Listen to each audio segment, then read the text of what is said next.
Good Friday evening, everyone. We have another great episode of Carbonite Collectibles here for you. A little bit short on the crew this week. Star Wars nerd, Jungle Jedi, and Rafa Mandalore are all down in Texas for Rebel ScumCon. So just me this week. But I have an awesome guest. We have Star Wars Card Crazy. He has an amazing card collection. Has some great tips for people that are getting into the hobby. And we have him here on the show. Also, we have Optic. One of my other co-hosts did make it tonight. So 1 second, I'll pop him in here. Optic, how's it going, buddy?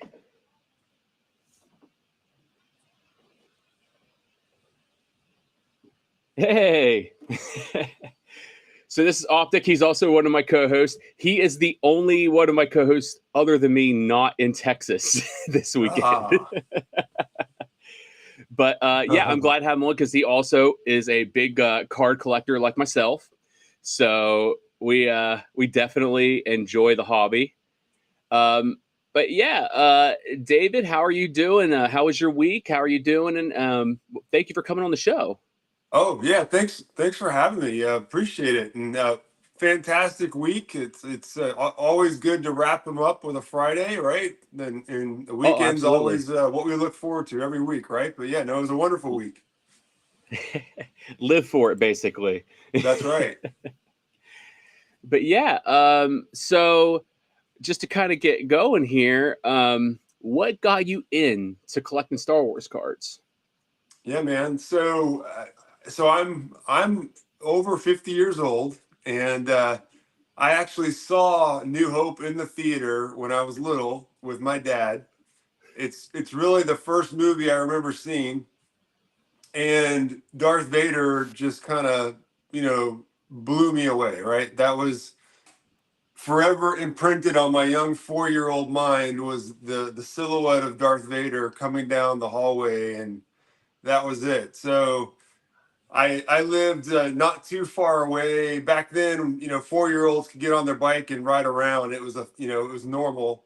And More innocent I time. could ride, yeah, I could ride up to the little, we called it convenience store, and it was just a little shop. And they had, of course, Star Wars cards. And they were, Nice. Series 1 had just come out, the blue Series 1, and nice. they were about 15 cents a pack, and I would spend all my allowance, my 35 cents to 50 cents I'd get every weekend, I'd spend it on Star Wars cards. And that was the beginning. Yeah. Before I got pulled into Star Wars cards, I actually had a coworker who came to me and he's like, "Hey, I have all these old Star Wars cards. You want to look at them?" And they were just like, he had the full Series 1, full Series 2, most of Series 3, and I'm like, and then the box for Series 1. I'm like, these are incredible. Yeah, that's special, man. That's where it all began. Mm-hmm. I just cracked a box of Series 1. Oh, really? Oh, did you? Yeah. One box, so 36 packs, 32 packs. I did a video on it, opening them all up. I got the Vader foil and the Leia foil and 5 George Lucas cards. Wow. No kidding. These are the way back Series 1, 1977. Oh, that Series ever. 1. Yeah. That's Series 1. I was talking about 93. When you said foil, you had me there for a bit. I'm like, man, did I miss something in 1977? What is this? Sorry about Optic that, got the most fire box of 77 in the history. I know, right? Foils before there was foils.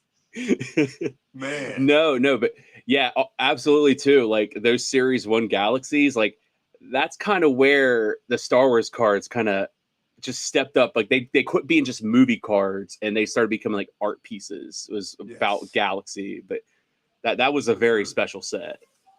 Agreed. But yeah, I absolutely am just in love with collecting them.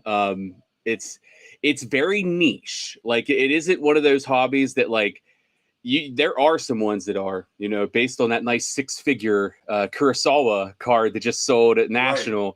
There are valuable ones out there, but it's really it's just kind of about owning kind of a piece of the fandom. It seems like to me, it's nice to PC a character, somebody that's kind of that you like, and it seems more personal. Like I like the sports cards, but this is kind of something more for you. Kind of seems like to me.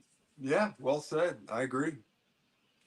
So I'm curious, how big has your collection grown to? Like, Yeah, so I got out of it, believe it or not. At some point, I became an old kid that was too good for Star Wars. I'm too mature for Star Wars. I think I was 17, 18, 19 years old, and I'm like, you know what? No, I'm not doing Star Wars, and I rebelled. And then fast forward to, gosh, my son was like 7 or 8. So this is like 2015, I think. Fast forward all the way to 2015. And I bought some Star Wars cards for us. It was Force Awakens Series 1.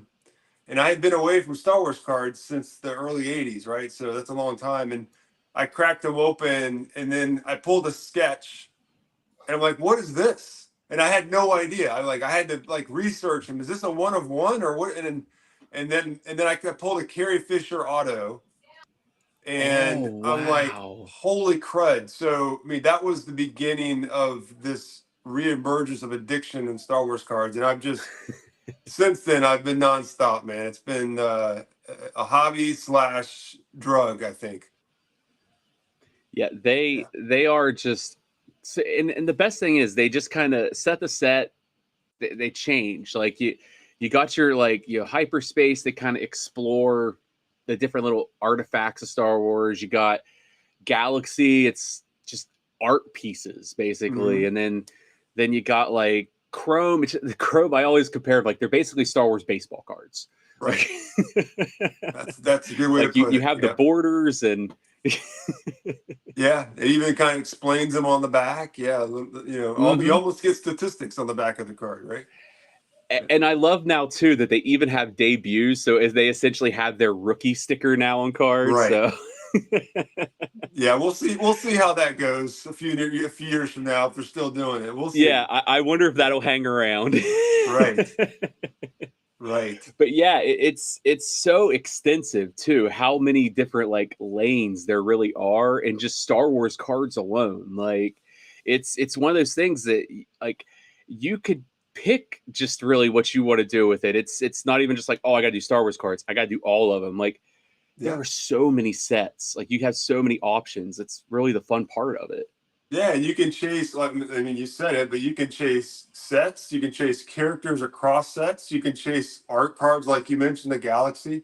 Some people just collect sketches. I started out with, sketches, and then that moved on, branched out to more. But to your point, like, there's so many ways to collect Star Wars cards, and it's really up to the individual to decide how they want to do it.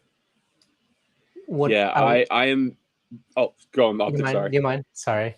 I was wondering, what's your favorite like sub collection? So like out of like, do you rainbow something that you have that is your favorite?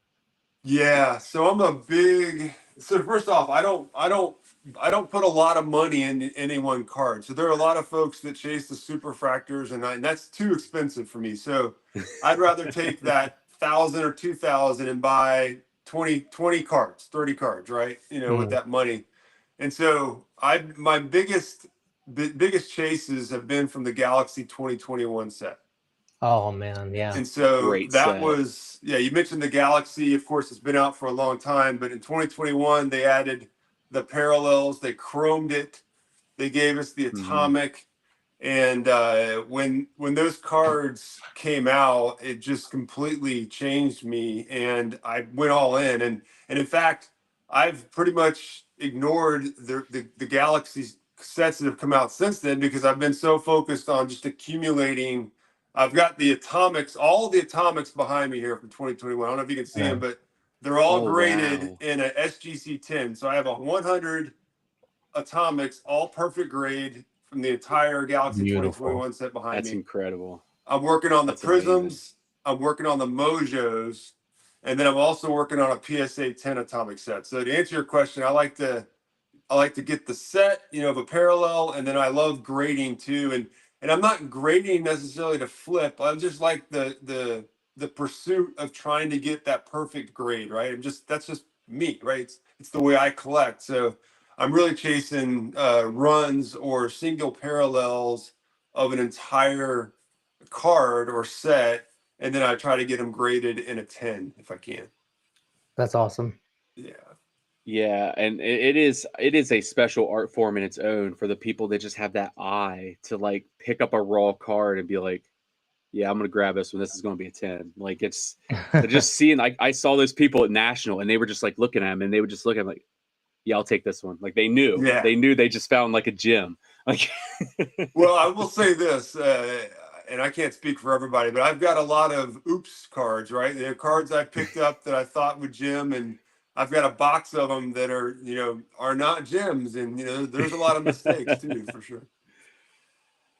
But yeah, it like I said, it's amazing like to just have that eye for it. Like it isn't a perfect science, like you said, but it seems like for the most part you do know your stuff. Like Well, grading's a whole. You could probably do a whole series on just grading, and I have some carousels on my account that actually walk people through it. But I do a lot of pre-grading, and then of course when I submit the cards to grading, the grading company will look at it, and they may not think they're a gem, and then send back an 8 or a 9, right? And I'm like, well, darn it, I thought it was a 10, right? But there's a whole lot to it, whether you're pre-grading yourself or the grading company's grading. There's so many places that can go wrong, or you can be disappointed for sure.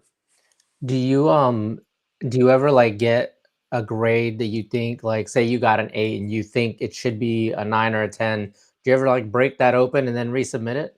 I have, yeah, and so the two companies I use, they're I would call them the top 3 or 4. I use SGC and PSA. And of course, there's Beckett out there, and then CGC is quickly becoming a big player in the Star Wars card universe. There's another one called Tag out there that does robotic grading that is kind of interesting. But I typically stay with SGC and PSA. So to get to your question, um, I'm not the only person that grades in the universe that will get a grade that they don't like. They'll break it out of the shelf and send it to the other grading company, right? Or vice versa, right? So Right. yeah, that's fairly common in the grading space, or cracking it and resubmit it to the same grading company. That happens a lot too. Yeah. Yeah, That for was my sure. next question. Yeah. that's Yeah. amazing. Yeah, no, I mean it depends, right, on who's grabbing it and who's looking at it, who's inspecting it. It could be a human error, so to speak. 100%. And that's it's interesting you bring that up, because that's one of the reasons that I like the Tag TAG, and they're a robotic grading company. These companies are starting to emerge out there, and they're trying to remove the subjectivity out of grading, the human element, because it's literally AI that's grading your card, right? So if they can get that working and then start to build that trust with the consumer, that could be the future of grading if it takes off, right? And I'll be honest too, like I've bought a few of these like tag slabs, like they're very clean looking, like Yeah. very pretty to display. I really like what they're doing over there at Tag. They look beautiful with the etched tags, and very clear, very transparent the slabs. transparent. Yep. Yep. Mm-hmm. Yep. Yeah, really pretty slabs. And then like you said, like the whole AI like aspect of grading a card, like that takes out like because there are things that you could say like, okay, this is this and this, but there's some things that are very subjective, like and like opinions, and it could literally just totally ruin like the value of a card because maybe somebody thought this was different, but this other person thought this 100%. should be different. Yep. So yeah, I'm glad that like AI scares a lot of people, but this is definitely a good use of the technology. so. It's really kind of saving the human opinion element out of it and just breaking it down to whether the card's like a good clean 10 or not. Exactly.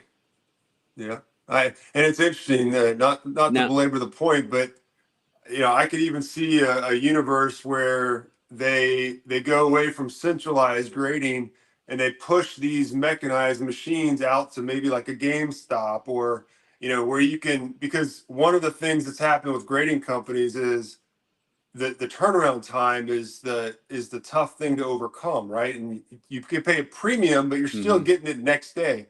But what if I could walk into a GameStop and then an hour and a half later walk out with my graded cards? And if they can figure out how to do that, safely, securely, where there's not any shenanigans going on, right? That if you could somehow get away from having to ship cards and have it done real time and have the trust there, there might be that might be a disruptive way to do grading in the future. I don't know.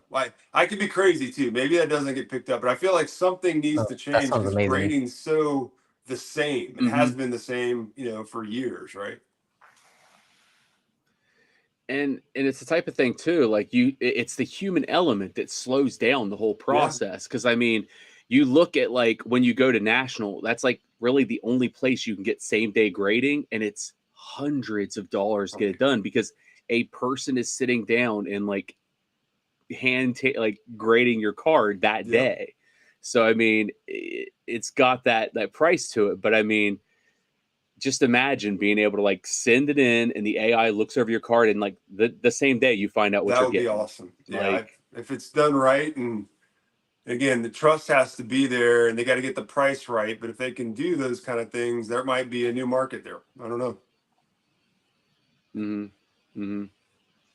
So what would you say out of like your collection, like most valuable card, like maybe not even money wise, maybe just one that's important to you, just like a card in your collection that you would say is probably, it's just striking to you? So I do have one I like. It's both valuable and one that I like a lot. Let me grab it real quick. So this is a, I don't know if you can see that well in the camera there, but this is a Frank Oz Yoda autograph. That's and amazing. At one point, it was one of the top 10 cards out there, Star Wars cards, and it's just a great card. Frank Oz doesn't sign a lot. This is called an on-card autograph. It's not a sticker. It's a real autograph, and this one's special. And the irony of this card is it's very valuable now, but it was actually gifted to me many years ago. It was literally just given to me, back before 2021 and the values went crazy. So this one's both special and valuable to me for sure. It's definitely that's an awesome gift. Yeah. I would say, Optic, I probably, what would you say your I probably know the answer, but what would you say your most special card is? Was that to you? Yeah, you, Optic. I put it away. You know which one it is. What is it? Yeah, I know. Yeah, you packed up your stuff. You know what? You show yours. Let me see if I can access it real quick so he can see, and then we can tell the story. Okay. So I'll let him grab his. Mine actually, it's still packed up from National. Mine, I actually got once he gets his, I'll go grab it. But the artist Ryan Finley. Yeah. So I met him in Cleveland, and me and him been kind of like talking and everything. And he happened to mention he had a blank 2015 Wide Vision Revenge the Sith card. And I was like, hold on to that. So he went and he did a sketch of the Mustafar duel between Obi-Wan and Anakin. And sketched it in a way, because I told him, like, eventually I want to get Hayden and Ewan's autos on that card and then get it slapped. So he did it perfectly. Like the way the placement of like the portraits and everything. So yeah, Optics here. I'll go grab mine now when he shows off his beauty, because I already know exactly which one it's going to be. I gotta take it out of the sleeve here. Yeah, hopefully it focuses here. Hold on, it'll focus. It'll focus. Come on. It's like suspense now, right? Right. Wait. This is a 101 Sebulba. Oh, okay.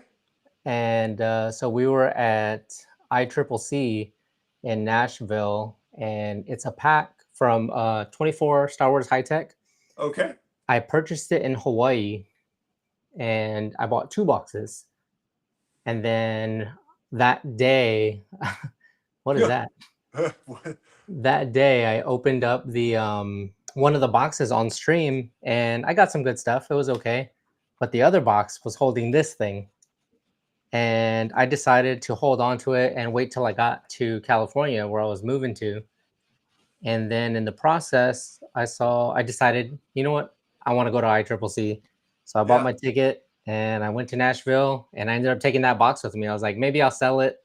Um, I think they were running like, I bought mine for 159, so like 160. Mhm. And I got there, I was like, maybe I can sell it for what I got or what I paid for it. And when we looked it up, I was talking to our buddy Jungle Jedi, and he's like, yeah, I'll buy it from you. He's like, let's look up the price. And it was down to 120. And I was like, oh man, I don't think I can do that. And he's like, well, you should just keep it, open it. I was like, okay, cool. And another friend of ours, Tony, he's like, hey, we're going to rip some boxes of master. I think he was doing Mayo. It was Masterworks. No, I think for that one was a Mayo. Oh yeah, it was Mayo, that one. And it was Mayo. So he's like, okay, you're going first. I was like, oh man, all right. So I open up the box, and you see a white line, and we're like, oh shoot, it's a sketch.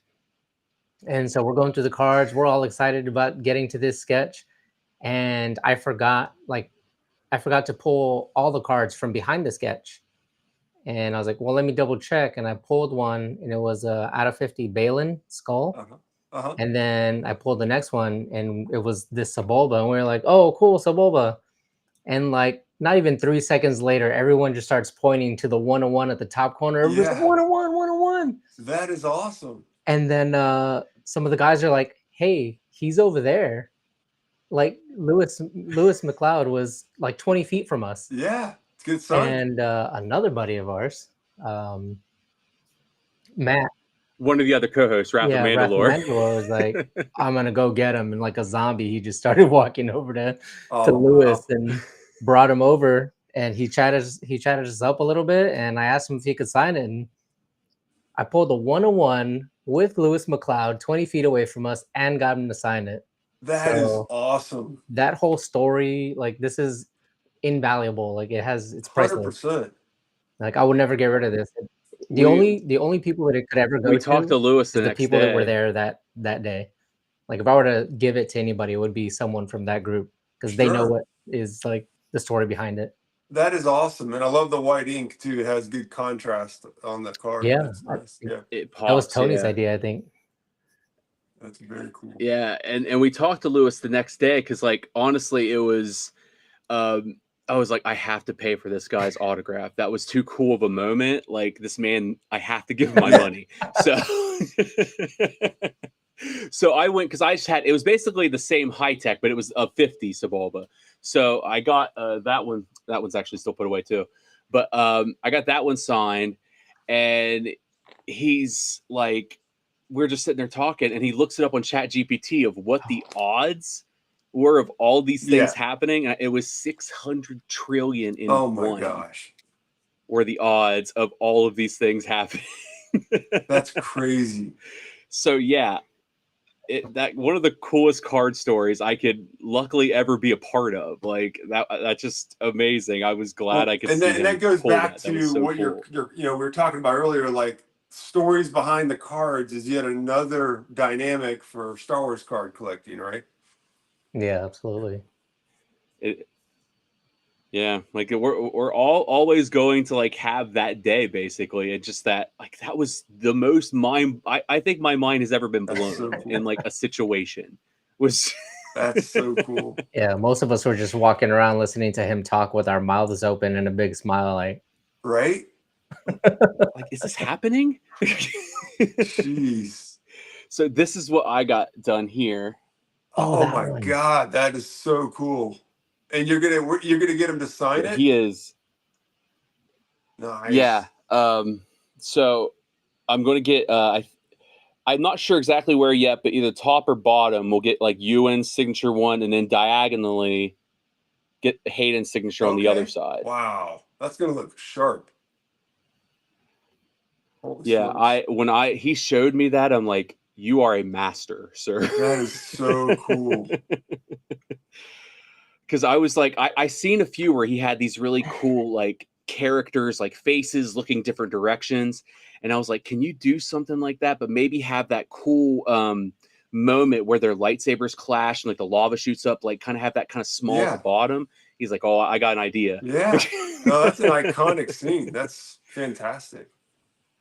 Oh, probably. I mean, honestly, probably one of my favorite scenes in all of Star Wars is that lightsaber battle. Is just so great. Sure. Like it's just I could watch it over and over again. Yeah, it's a great film. So, and anybody like outside the crazy like grails that we're kind of all showing off here, like what would you say to somebody just getting in to Star Wars collecting? Like how to start, like what to look at, like it's daunting when you first look at it. Like I mean really I have two tips, and I preach this a lot in some of the carousels I do, but number one, do your research, right? And I have examples of my own where when I've just gone crazy and started buying cards on eBay and way overpaid, for cards that I should have been smarter about. So yeah, I would ask anybody who's getting started, just do your research. Go on eBay, go on Cardboard Connection, look at the sets.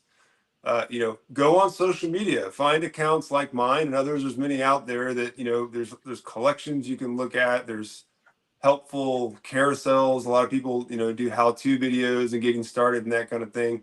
But then the second tip is set a budget, right? Because at the end of the day, we've got to take care of our families and our homes, and you don't want to blow all your money on Star Wars cards. Well, maybe we want to, but you can't, or you shouldn't. So do your research, set a budget. And if you can do those things to get started, then you'll have this little bubble of protection where you don't, go too crazy and spend more money than you should. And then what would you say, like, as far as like a good approach as far as like collecting? Are you kind of a fan of like maybe flipping cards, maybe like going for packs, maybe just hitting Whatnot and look at some singles? Whatnot like is whole bunch of different ways you can get them. Whatnot is great too. I mean, even if I'm glad you brought up Whatnot. So it gets a lot of, it gets a bad rap a lot of times from certain types of collectors, but Whatnot is wonderful. If you can restrain yourself, you can get on there and learn about card collecting. You don't have to buy anything, and you can just watch packs get opened.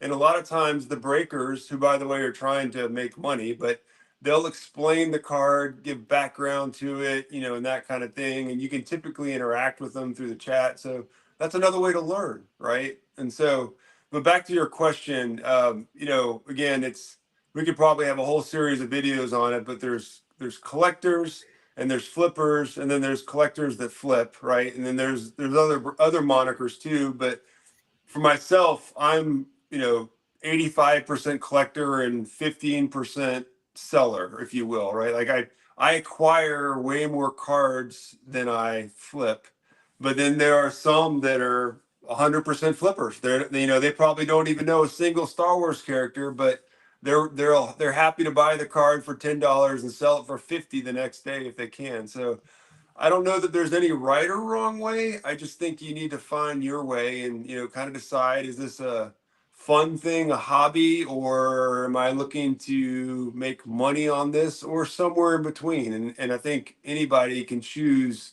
their path. There's no right or wrong path there for sure.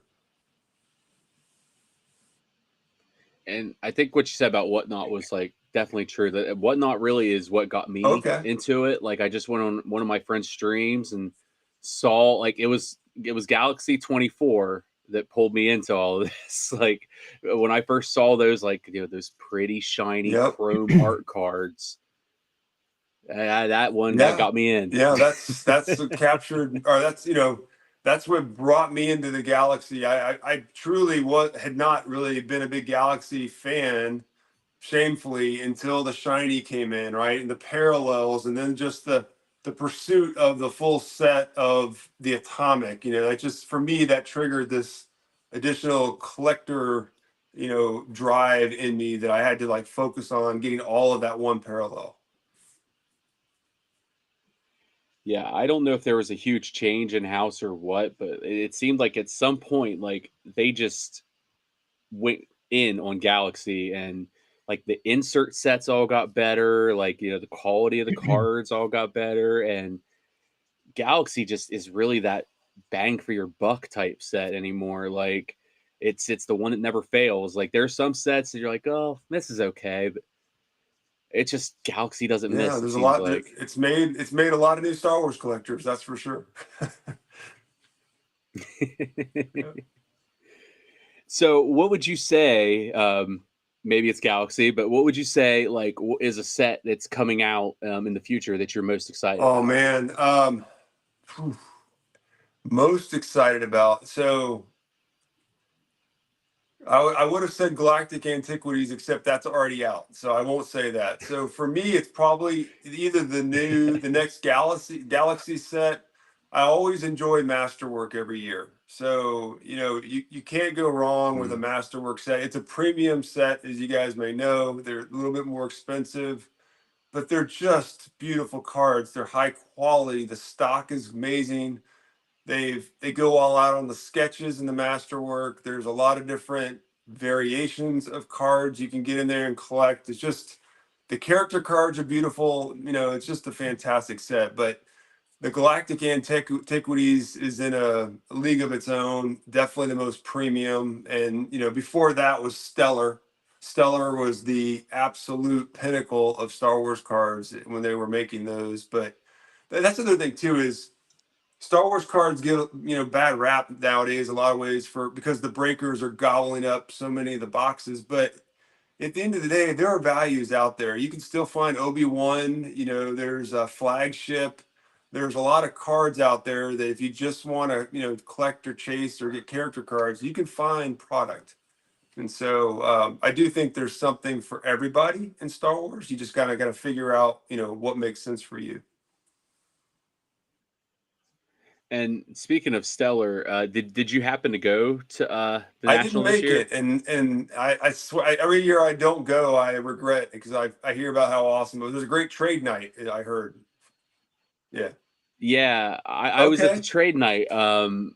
Sin City actually bought a Mm-hmm. box of Stellar and broke Whoa. it there. Like I got to literally watch him break it right in front of me. Insane. Oh my god, the cards I didn't coming know out there of were any that. left. Yeah. He had Yeah. he got it on the show floor, like they had one. And he got a 1 of 1 Ian McDermott, Hayden Wow. Christensen auto. That's bonkers. Yeah. It was That is beautiful bonkers. too. Well, he Oh also gosh. bought So that yeah, case of 21 you met It Galaxy. was everybody there at trade night. That's awesome. Yeah. What a great group of people. The Toytastic, putting it on and doing the event, and yeah, just really awesome event. it Yeah. was absolutely incredible. He was a very busy man all night. He was running all over, up and down the place, like giving announcements throughout the night. I was like, I wanted to thank him. I was like, he is so busy. He That's does not have funny. time for me. So That's funny. How cool. But it was incredible. There were so many great artists there. You literally just got to walk around and just see these amazing like Yep. sketches. All like it was just incredible. There were some artists that I am ashamed that I wasn't aware Oh of wow. until that night, and I am so glad that I got to see their work for the first time. I think And Angel was there, right? like, my God, Angel it is just Aviles. Yeah. beautiful. Yeah. Oh, his Yeah. sketches were so beautiful, and Yep. Trout's stuff was there. Amazing. Like Dawn Mhm. Murphy had some beautiful like Padme stuff. Our friend Jungle actually was on Artist Alley Okay. for that too. We were really proud of him for getting on there. He's been getting into the sketch Wow. cards. It it was so great. Like all the people that were there. That's cool. Yeah, like you guys definitely. Anybody watching the show, you guys like check it out. I hope Toytastic does it again next year. It Yeah. was so Hopefully it's much fun. bigger. Yeah. Hopefully it grows it every year. That'd be awesome. Yeah, he definitely did a great job putting it on. Like for the first time ever doing anything like that, That's he so outdid cool. himself. So Yep. thank you, Toytastic. Good shout out there. Yep. And then also he had like big cards, Card Cave. I think he helped too. Like there was a lot of like people that like helped in on that to make sure that all ran nice That's and so cool. neat. Star Wars Sith, he was Yeah. in on it.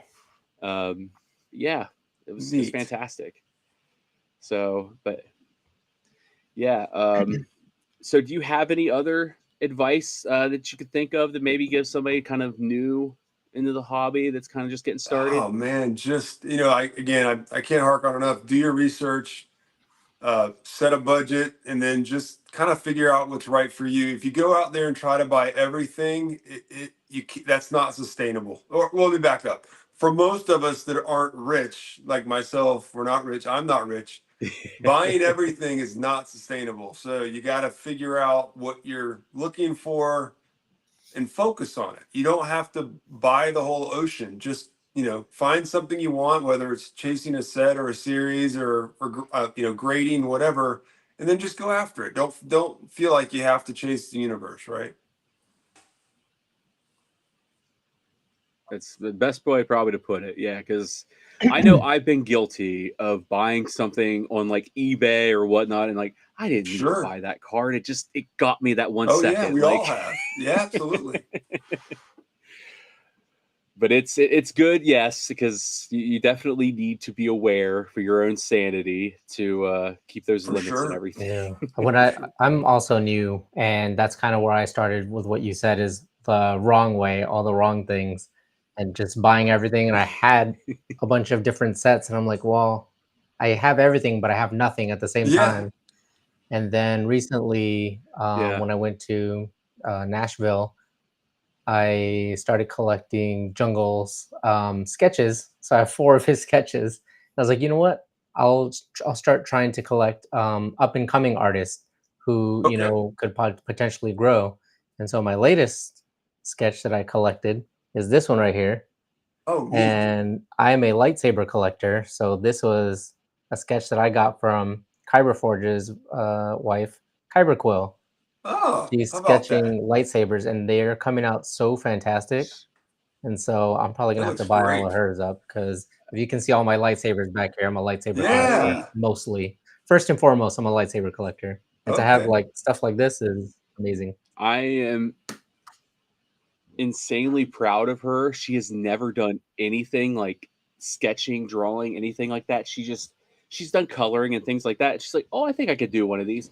And then I come home from work and there's this beautiful Anakin lightsaber like sketched out, and I'm like, how did you do this? Where did that come from? Yeah. Wow. So she is insanely talented. I am so proud of her.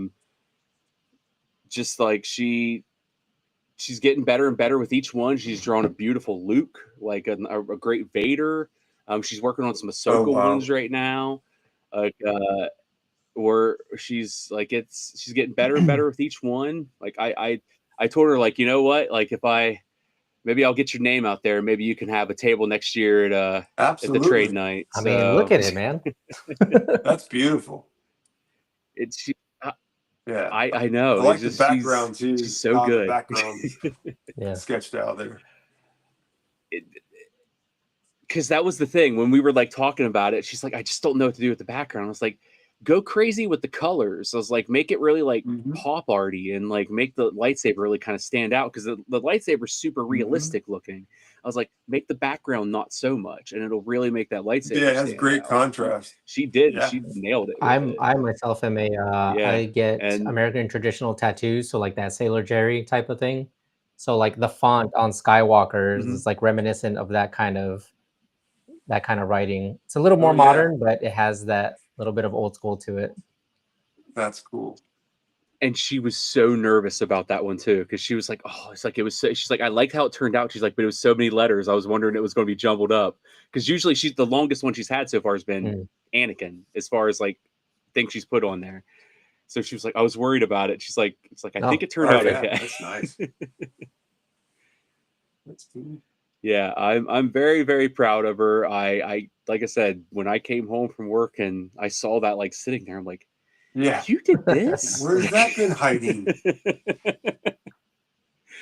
Like, so yeah, we got her some like sketch cards commissioned, and that's her new her new thing she's doing. So I'm really excited to see what else she can do. That's so cool. You mentioned may have a future sketch artist. Yeah, well, Topps needs some new material, so maybe she could do that. You mentioned Ahsoka. That's my PC, so I collect a lot of Ahsoka sketches and that kind of thing. So.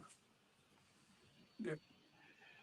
Let me see if I can pull it up here. I'll give you a look of I took some pictures of her lightsabers because she's going to. We're going to see if Roger Christian can sign a few of them. But actually, no, I don't. I'll have to send it to you sometime. I don't have it good in the picture, but you can actually see the background she went with the Ahsoka. Oh, it's so bright. Hold on.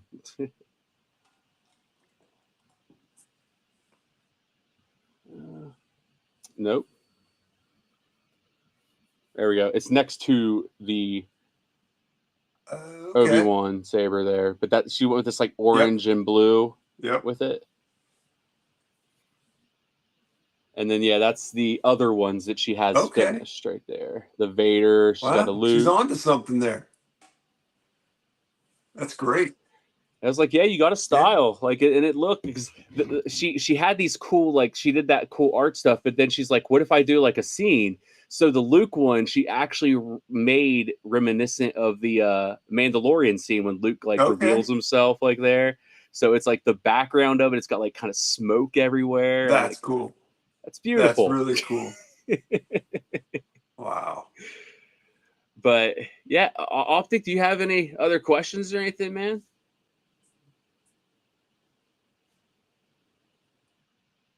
Oh, I think I lost your audio a little bit.